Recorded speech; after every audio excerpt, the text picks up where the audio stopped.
ख्रिस्तामधील प्रियांनो सलाम. विश्ववाणी परिवाराकडून आम्ही मार्गाकरिता प्रकाश कार्यक्रमात आपले सहर्ष स्वागत करीत आहोत. दयाची वार्ता सांगता लज्जाना मानी मी. ख्रिस्त राये मला पामरा तारिले, दिव्य तेज मम मनी घातले. दृष्टी विश्वासे हृदयी पावलो, आनंदी सुखी मी झालो.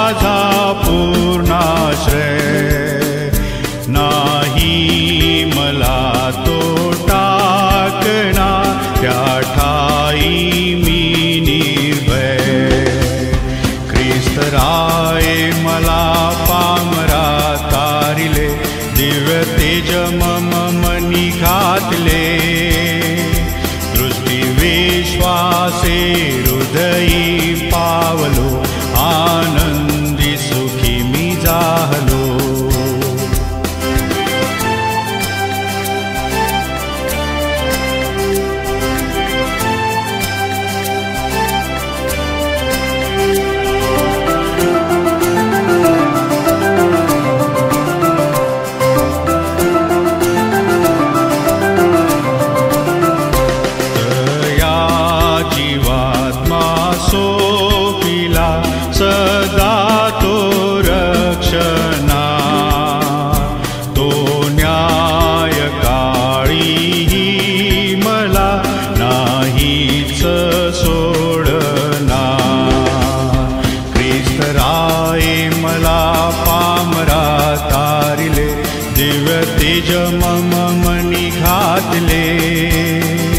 दृष्टी विश्वासे हृदयी पावलो, आनंदी सुखी मी झालो. आजच्या मननाकरिता देवाचे वचन मत्तेकृत शुभवर्तमान अध्याय 17 14 ते 18 ही वचने.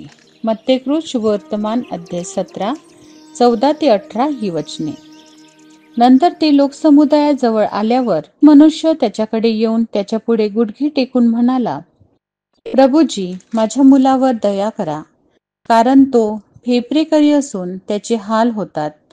तो वारंवार विस्तवात पडतो व वारंवार पाण्यात पडतो.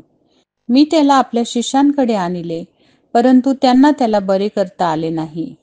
तेव्हा येशूने उत्तर दिले, आहा, हे विश्वासहीन व कुटील पिढी, मी कोठवर तुम्हा बरोबर असू, कोठवर तुमचे सोसू. त्याला येथे माझ्या जवळ आणा. नंतर येशूने भूताला दटाविले, तेव्हा ते त्याच्यातून निघून गेले आणि त्याच घटकेपासून मुलगा बरा झाला. प्रभू परमेश्वर या वचनांद्वारे आपला आजचा दिवस आशीर्वादित करो. ख्रिस्तात सर्वांना सलाम. आज सकाळी आपण मत्ती सुसमाचार अध्याय 17 आणि वचने 14 ते 18 या ठिकाणात वाचन केलेले आहोत. आणि या अध्यायामध्ये आम्ही पाहत आहोत की एक मनुष्य आहे आणि तो प्रभू येशू ख्रिस्ताच्या जवळ जात आहे आणि प्रभू येशू ख्रिस्ताकडे घुटणे टेकून तो आपल्या मुलाविषयी प्रभू येशू ख्रिस्ताला सांगत आहे. आपल्या मुलाचा आजार त्या ठिकाणात सांगत आहे आणि तो सांगत आहे की प्रभूजी, माझा मुलगा जो आहे त्याला फीट येत आहे आणि फीट येत असल्यामुळे तो आजारी राहतो, बिमार राहतो आणि अनेकदा त्याला त्याच्यावरती खूप मोठे मोठे संकट आलेले आहेत. तो पाण्यात पडला, अगदीमध्ये बऱ्याचदा पडला, असं तो त्या ठिकाणात सांगत आहे. आणि तो सांगत आहे की प्रभूजी, माझ्या मुलावर तुम्ही दया करा. आणि आम्ही पाहतो की त्या विश्वासाच्या नुसार आम्ही पाहतो की प्रभू येशू ख्रिस्ताने त्याच्या मुलाला बरं केलेलं आहे आणि त्याची फीट, त्याची मिरगी जी आहे ते निघून गेलेली आहे.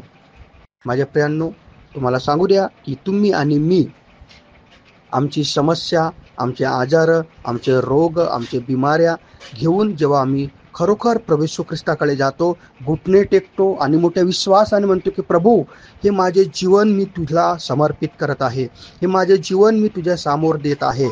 आणि विश्वासाने जेव्हा माझ्या प्रियांनो आम्ही इकडे तिकडे न पाहता, जग आणि जगातल्या गोष्टीत मन न लावता जेव्हा ख्रिस्ताकडे आम्ही जातो, तेव्हा निश्चित तुम्हाला सांगू द्या, कितीही मोठी समस्या असू द्या, कितीही मोठा आजार असू द्या, कितीही मोठा रोग असू द्या, माझे प्रियांनो, प्रभू येशू ख्रिस्त या सर्व प्रकारच्या आजारातून, सर्व प्रकारच्या रोगातून, सर्व प्रकारच्या बिमारीतून, सर्व प्रकारच्या पारिवारिक समस्येतून माझ्या प्रियांनो प्रभू येशू ख्रिस्त आपल्याला बाहेर काढतो. परंतु महत्त्वाची एक गोष्ट आहे की आम्हाला प्रभू येशू ख्रिस्ताकडे विश्वासाने जायचं आहे. आम्हाला त्याचा धावा करायचा आहे, विश्वासाने त्याची प्रार्थना करायची आहे, विश्वासाने त्याच्या समोर आम्हाला घुटणे टेकायचे आहे. माझ्या प्रियांनो, आपण देवाकडे जात नाही, आपण देवाकडे घुटणे टेकत नाही, आपण जग आणि जगातल्या गोष्टीमध्ये मन लावतो, आपण इकडे तिकडे धावा करतो. परंतु जो सृष्टीचा निर्माण करता प्रभू परमेश्वर आहे, जो तारण देणारा आहे, जो पापाची क्षमा करणारा आहे, जो नवीन जीवन देणारा आहे, जो आरोग्य आणि चंगाई देणारा परमेश्वर आहे, त्याच्याकडे आपण धावत नाही. आणि म्हणून आज तुम्हाला सांगू द्या की तुम्ही आणि मी सर्वात प्रथम इकडे तिकडे न पाहता आम्ही त्या प्रभू येशू ख्रिस्ताचा धावा करायला पाहिजे. आम्ही त्या प्रभू येशू ख्रिस्ताकडे घुटणे टेकायला पाहिजे. आमच्या सर्व प्रकारच्या समस्या, सर्व प्रकारचे आजार, सर्व प्रकारचे रोग आम्हाला प्रभू येशू ख्रिस्ताकडे सांगायचे आहे. आणि जेव्हा आम्ही त्याच्याकडे घुटणे टेकतो, विश्वासाने जेव्हा त्याचा धावा करतो, माझ्या प्रियांनो, तुम्हाला सांगू द्या, तात्काळ प्रभू येशू ख्रिस्त आमच्या जीवनामध्ये मोठा चमत्कार करतो. 18 वचनामध्ये असं दिलेलं आहे की येशूने त्या दुष्ट आत्म्याला दाटलं आणि पाहतो की तुरंत प्रभू येशू ख्रिस्ताने त्या मुलाला बरं केलेलं आहे, त्या मुलाला चंगाई दिलेला आहे. तुम्ही आणि मी विश्वासाने जेव्हा प्रभू येशू ख्रिस्ताकडे जातो, तुमच्या जीवनातील, माझ्या जीवनातील आजार, रोग, बिमाऱ्या निश्चित प्रभू येशू ख्रिस्त तात्काळ दूर करेल. परंतु आम्हाला त्याचा धावा करायचा आहे, आम्हाला त्याची प्रार्थना करायची आहे, आम्हाला विश्वासामध्ये बनून राहायचे आहे. माझ्या प्रियांनो, जेव्हा आम्ही त्याचा धावा करतो, जेव्हा आम्ही त्याची प्रार्थना करतो, जेव्हा आम्ही त्याच्याकडे घुटणे टेकतो, आणि निश्चितच प्रभू येशू ख्रिस्त आमच्या जीवनात मोठा अद्भुत चमत्कार करतो आणि आमच्या जीवनामध्ये, माझ्या प्रियांनो, सर्व प्रकारचा आनंद तो देतो, सर्व प्रकारची चंगाई तो आम्हाला देतो. आणि म्हणून आम्ही आमच्या जीवनामध्ये इकडे तिकडे न पाहता आम्ही सर्वात प्रथम प्रभू येशू ख्रिस्ताच्या चरणाजवळ बसायला पाहिजे आणि त्याचा धावा करायला पाहिजे, त्याच्यावर विश्वास करायला पाहिजे आणि त्याची प्रार्थना करायला पाहिजे. तर निश्चित प्रभू आम्हाला आरोग्य देणार आणि आशीर्वादित करणार. या वचनाच्याद्वारे देव बाप्पा तुम्हाला आणि मला आशीर्वादित कर. प्रभूजी, आम्ही तुझ्या जवळ येतो आणि विशेष आज जे वचन आम्ही ऐकलेले आहे की एका व्यक्तीला फिट येत होतं आणि त्याच्या विश्वासाच्या नुसार प्रभू तो पूर्णपणे त्याला आरोग्य मिळालेलं आहे. प्रभू, आज आमच्या जीवनामध्ये पण आजच्या सकाळी प्रभू आमच्या जीवनातील सर्व समस्या दूर कर आणि आम्हाला पण आमच्या विश्वासाच्या नुसार प्रत्येकाला तू आरोग्य दे आणि तुझीच कृपा पुरव. धन्यवाद देऊन तारणारा ख्रिस्त येशूच्याच नावात प्रार्थना मागत आहे. आमीन. मलाही तो देवा समोर प्रेमाने पत्करी, स्वर्गात माझा हर्ष घोर अक्षय वाढवी. ख्रिस्त राये मला पामरा तारिले, दिव्य तेज मम मनी घातले. दृष्टी विश्वासे हृदयी पावलो, आनंदी सुखी मी जाहलो. येशू हा पहा, जगाचे पाप हरण करणारा देवाचा कोकरा. आता आपण आपल्या प्रार्थना विनंत्या कोणत्याही वेळेस विश्ववाणी प्रार्थना केंद्राला टोल फ्री नंबरद्वारे कळवू शकता. आमचा टोल फ्री नंबर 1-800-2700-333. आम्ही आपणासाठी या नंबरवर प्रार्थना करण्यास उपलब्ध आहोत. धन्यवाद.